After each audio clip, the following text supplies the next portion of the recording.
네, 여러분 이번 시간에는 1910년대에서 20년대의 무장독립운동에 대해서 공부를 해보겠습니다.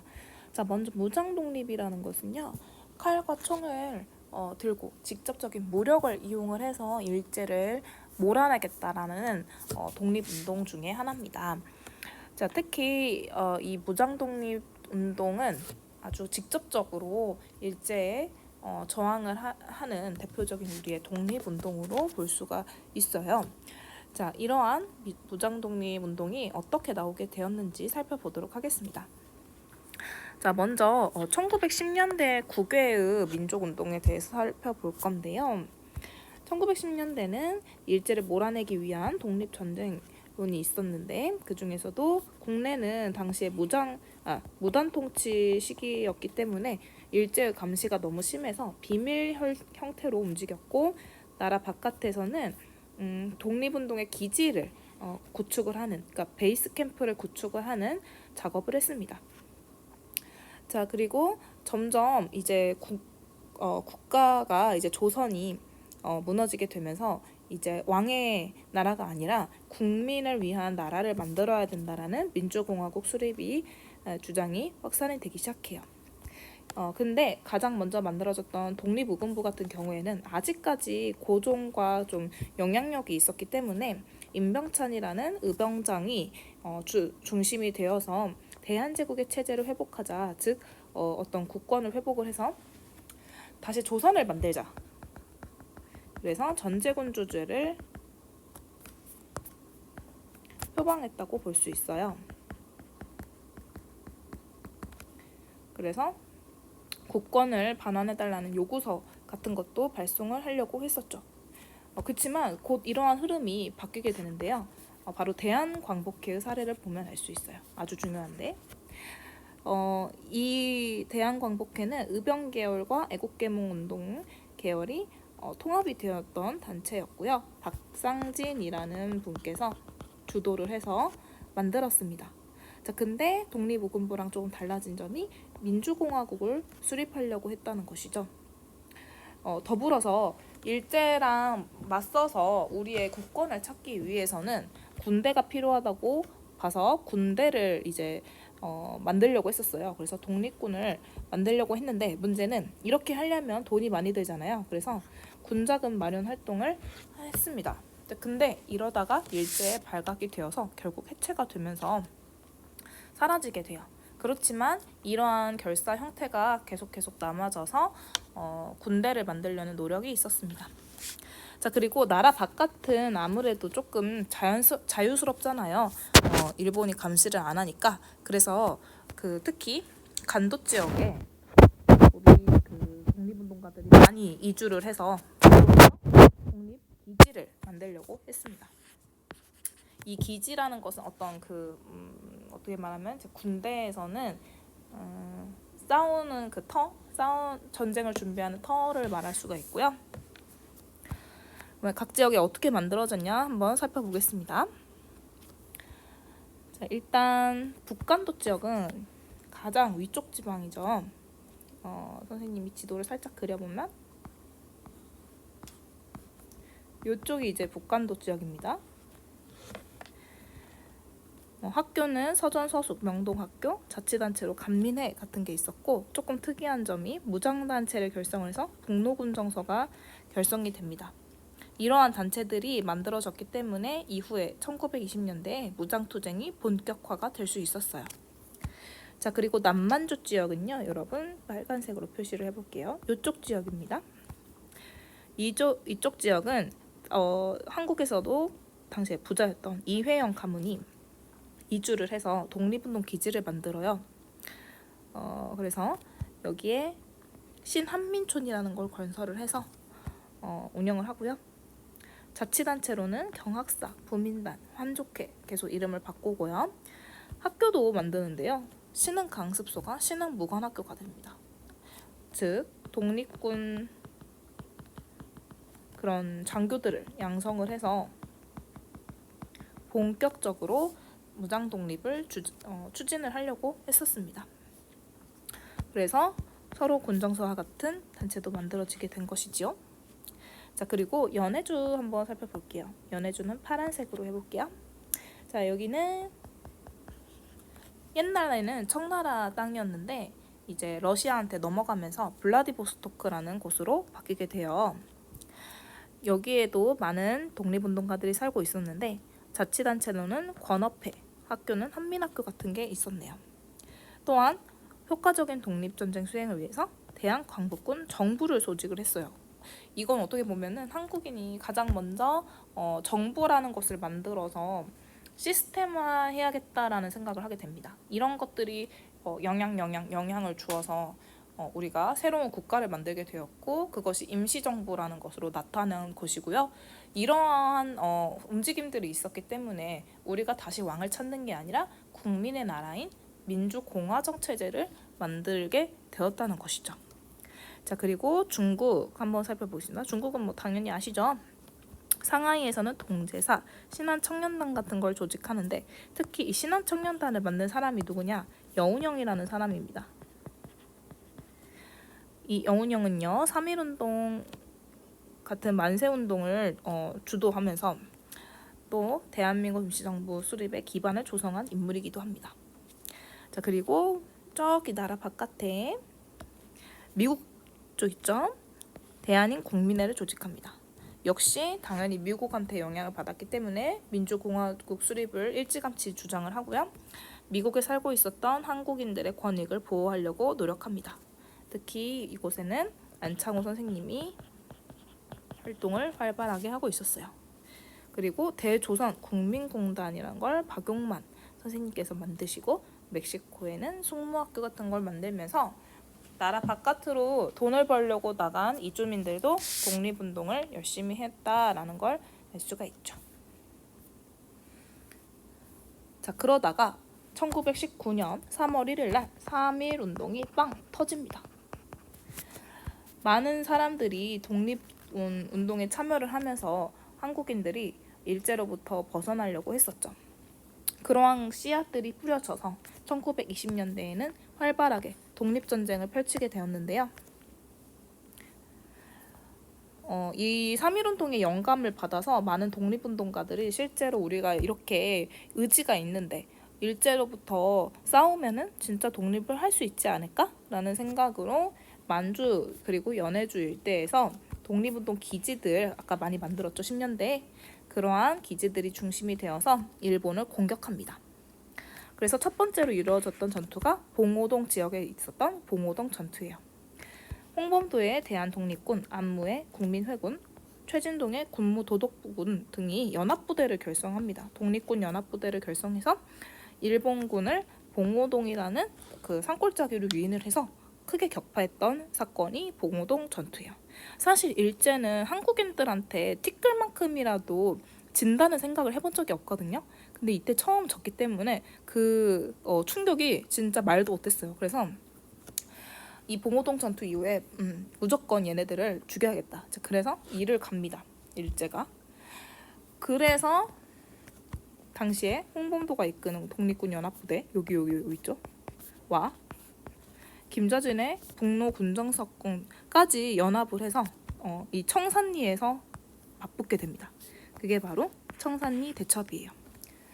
자, 그래서 백운평, 완루구, 어랑촌 이런 지역이 되게 엄청 꼴짝이 협곡 같은 곳이거든요. 산 꼴짝이.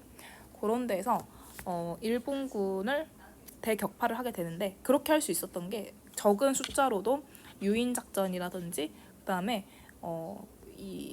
우리 그 독립군 측에서 일본군 군복 같은 걸 막 빌려요. 그래가지고 막 그런 걸 입고 전술을 펼치는 등 여러 가지 전투를 했습니다. 그리고 일본군끼리 자기 다 적국인 것처럼 이렇게 혼동을 줘가지고 지들끼리 이렇게 죽이게끔 하는 작전 뭐 그런 걸 통해서 승리를 하게 됩니다. 이게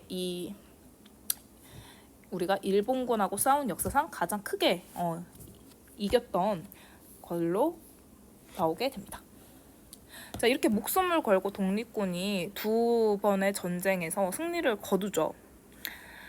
그렇지만 이때부터 독립군들이 굉장히 힘들어지게 되는데 당연히 일본군이 한국군한테 졌으니까 얼마나 자존심도 상하고 말이 안 되잖아요. 그래서 이 청산리 대첩에 대한 보복으로 간도 지역의 한인마을을 초토화시킵니다. 그게 바로 간도 참변이라는 사건이에요.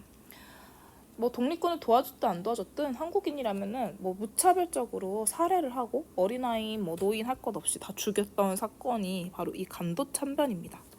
자, 그러니까 당연히 이 지역에서 살 수가 있어요, 없어요? 없잖아요. 그러니까 독립군이 이동을 하게 됩니다. 자, 그 이동을 했던 곳이 바로 자유시라는 곳이에요.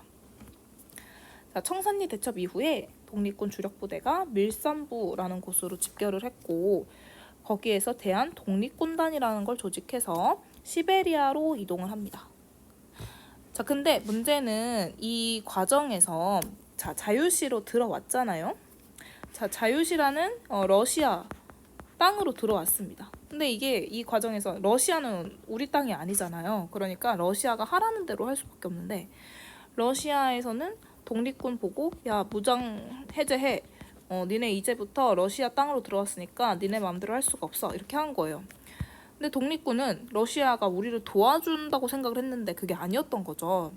이제 그래서 그 과정에서 무장을 그러면은 포기를 해라. 알겠다. 포기한 독립군도 있었고, 아니다. 나는 포기할 수 없다. 나는 군인인데 어떻게 그 무장을 포기를 하냐. 포기하지 않는 사람들이 생겨서 이 사람들끼리 또 싸우게 됩니다. 그 일이 바로 자유시 참변이라는 사건이에요. 자, 그래서 러시아에서도 이렇게 또 활동하기가 굉장히 어려워졌죠. 이 과정에서 홍범도와 같은 또 일부 사람들은 러시아에 남기도 하지만 또 많은 독립운동가들은 나 여기서 못하겠다. 러시아를 또 떠나게 됩니다. 그래서 다시 만주로 돌아와요.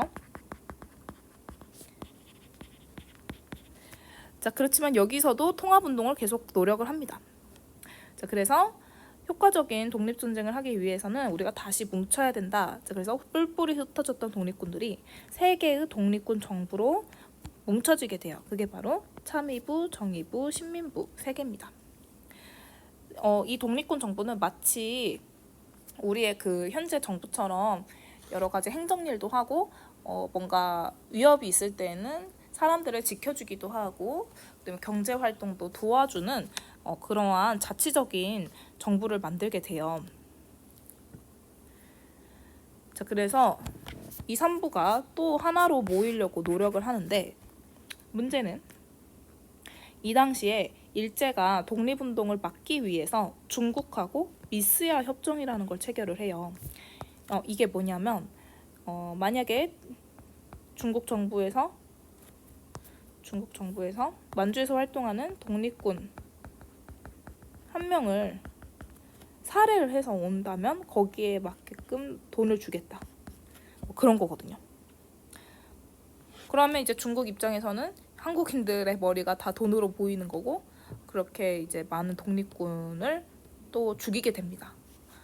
그러면서 독립운동을 일제가 막으려고 했죠. 참 잔인하죠. 그런 상황에서도, 어려운 상황에서도 이 세 개의 독립군 정부가 또 두 개로 합쳐집니다. 남만주 지역에서는 국민부가 만들어지고요. 북만주 지역에서는 혁신의회가 만들어집니다. 자, 이 국민부 아래 남만주 지역에서는 조선혁명당이라는 게 결성이 되고 그 밑에 조선혁명군을 둡니다. 이름이 되게 비슷하죠? 자, 그리고 북만주의 혁신의회에서는 한국독립당이 결성이 되고 한국독립군이 만들어져요. 그래서 쌤은 이걸 보통 조혁, 한독 이렇게 외우거든요. 조혁과 한독으로 이제 두 개로 뭉쳐진다. 세 개가 두 개가 되었어요. 자, 이런 와중에 1931년에 일제가 만주를 침략하는 만주 사변을 일으키고 만주 국이 수립이 됩니다. 이거 32년입니다. 자, 그러면서 한국도 만주에서 활동하기가 상당히 어려워지고 중국 또한 일본한테 침략을 당하는 상황이에요. 그러니까 둘이 같이 힘을 합쳐야겠죠. 자, 그래서 조선혁명군, 남만주의 조선혁명군은 중국군과 연합을 해서 영릉과 흥경성 전투에서 일본군을 격퇴하고, 북만주 지역에서는 한국 독립군이 또 중국군하고 힘을 합쳐서 상성보 대전자령 전투에서 이깁니다. 그치만 만주를 이 일본이 장악하면서 대부분의 한국 독립운동가들이 여기서 활동하는 게 굉장히 힘들어져요. 그래서 지청천 등 지도자들 대부분은 중국으로 넘어가서 활동을 합니다. 그리고 사회주의 계열은 중국 공산당과 힘을 합쳐서 만주 지역의 여러 독립운동가들을 모아서 동북인민혁명군, 그리고 이게 조금 이따 이름이 또 동국항일연군으로 바뀌어요. 이거를 외우는 게 조금 더 좋을 것 같아요. 그래서 이 동북항일연군은 또 북한의 지도자였던 김일성이 또 지도자로 활동을 해가지고 또 유명한 단체입니다. 자, 요런 거를 이미지로 다시 한번 보면, 자, 1910년대에는 요런 1910년대에는 이런 요런 독립군 기지들이 건설이 됩니다. 그래서 20년대에는 봉오동 전투와 청산리 대첩이 일어났던 것이고요. 이걸 보복하기 위해서 간도 일대를 다 불태워버린 건 간도 참변. 그러니까 여기서 활동하기가 어렵잖아. 그러니까 어떻게 해서 위로 올라갔어. 자, 저기 어디냐면 자유시로 갔습니다. 자유시는 이쪽에 있어요. 근데 자유시에서 또 러시아 때문에 죽고 죽이는 그런 관계가 되니까 다시 만주로 돌아와서 세 개의 부를 만들었죠. 참의부, 정의부, 신민부. 자, 근데 이 두 개가 합쳐져서 남만주 지역에서는 국민부가 만들어지고 신민부가 혁신의회로 바뀌었고, 이 국민부가 또 조선혁명당과 조선혁명군으로 바뀌고, 혁신의회는 한국독립당, 한국독립군으로 바뀌어서 이 지역에서 만주사변 때 중국군과 힘을 합쳐서 일제를 몰아내려고 했지만 사실 힘드니까 어떻게 했어? 중국 관내로 이동을 하기도 했죠. 그래서 조선혁명군, 한국독립군까지, 그리고 이 이후에는 만주사변 이후에는 너무 활동이 또 힘드니까 또 이게 하다 안 돼서 중국 쪽으로 넘어오게 되면서 이제 조선의용대라든지 한국광복군이 만들어져서 일본하고 싸우게 됩니다. 참 이 과정을 보면요, 진짜 한국인들이 보통 끈기가 아닙니다. 계속 일본이 침략하고 때려 부시고 어쩌고, 러시아가 어쩌고 저쩌고 부시고, 중국군들이 죽이든 말든 내 갈 길 간다는 거잖아요. 사실 이게 정말 쉽지가 않은 부분인데 그렇게 저항을 보여줬다는 거죠, 여러분. 자, 그렇다면 이 한국인들의 저항, 이거 속에서 우리가 배워야 될 점은 무엇인지 우리 수업 시간에 이야기 나눠보겠습니다.